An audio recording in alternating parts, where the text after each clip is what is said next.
ሰላም የተወደዳችሁ አድማጮቻችን ይህ ሮድ ስፖርት ነው። ትኩስ የአውሮፓ የተጫዋቾች ዝውውር መረጃዎቻችንን ይዘን ቀርበናል። አርሰናሎች ዛሬ እየወጡ ባሉ መረጃዎች ስማቸው ከተለያዩ ተጫዋቾች ጋር አሁንም መነሳቱ ቀጥሏል።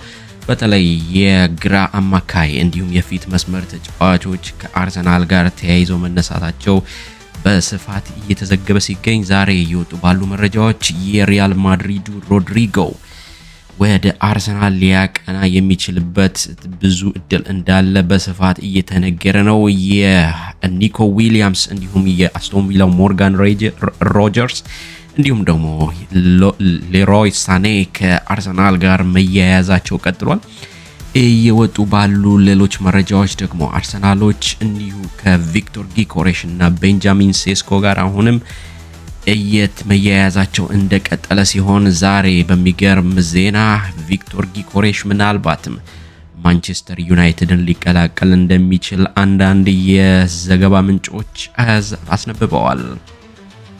በሌላ መረጃ የማንቸስተር ዩናይትድ እና የብሬንፎርዱ ብራያን እምቤሞ ድርድር አሁንም እንደቀጠለ ሲሆን ተጫዋቹ ከሚከፈለው የ50,000 ፓውንድ ሳምንታዊ ደሞዝ ወደ 250,000 ፓውንድ እንዲያድግለት የሚፈልግ ሲሆን ብሬንፎርዶችም ማንቸስተር ዩናይትድ ያቀረበውን የ45 ሚሊዮን ፓውንድ የዝውውር ጥያቄ ውድቅ እንዳደረጉት ዛሬ በስፋት እየተነገረ ይገኛል። ማቲያስ ኩኛ ማንቸስተር ዩናይትድ እንግዲህ አሁን የዝውውር መስኮቱ እንደተከፈተ ያስፈረመው የመጀመሪያው ፈራሚ መሆኑ በይፋ እየተነገረ ሲሆን ቪክቶር ጊኮሬሽ እና ዛሬ ይወጡ ባሉ መረጃዎች ደግሞ የማንቸስተር ግንኙነት በስፋት የተጫዋች ምናልባትም ማንቸስተር ዩናይትድን ሊቀላቀል ፈቃደኝነቱን እንዳሳየ ዛሬ በስፋት እየተዘገበ ይገኛል።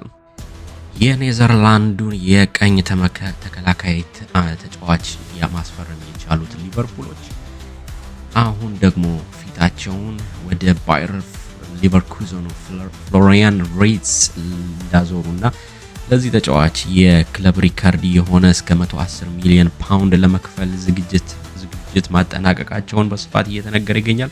ሊቨርፑሎች ይህንን ተጫዋች ለማግኘት እንግዲህ አሁን ተጫዋቹ ፈቃደኝነቱን ሊቨርፑልን ለመቀላቀል ካሳየ በኋላ ከባየር ሊቨርኩዘን ጋር የሚደረገው ድርድር ተጧጡፎ ቀጥሏል።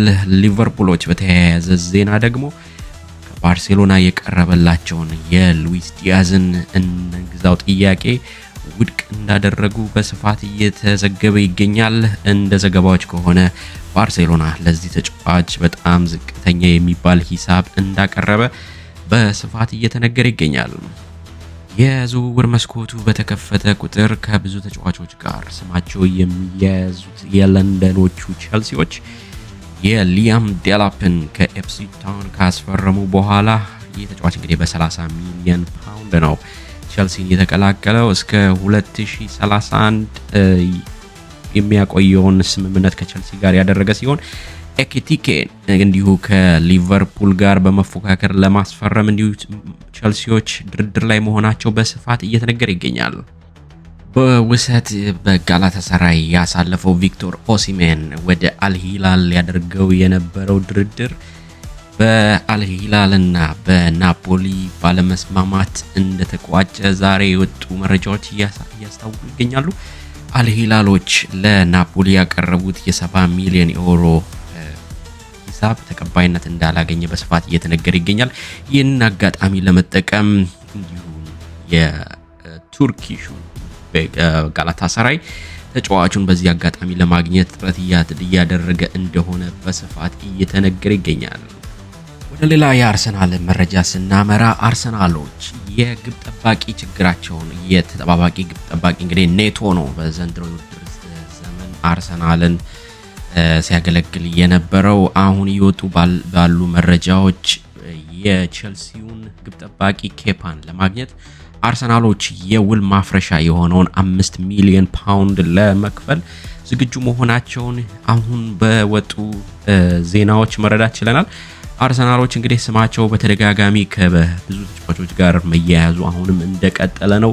ከዚህ መሃል እንግዲህ የግብ ጠባቂ የመሃል የማርቲን ዙቤሜንዲ የዲፌንሲቭ ሚድፊልደር አማካይ እንዲሁም ደግሞ የግራ ክንፍ እንዲሁም የፊት መስመር ተጫዋቾችን አርሰናሎች ያስፈርማሉ ተብሎ በስፋት እየተነገረ ይገኛል። አድማጮቻችን ይህ ሮድ ስፖርት ነው። ከዛሬ ጀምሮ ለየት ባለ ሁኔታ የሰበር መረጃ የዝውውር መረጃዎችን በየዕለቱ ይዘንላችሁ የምንቀርብ መሆኑን እናስታውቃለን። መልካም ጊዜ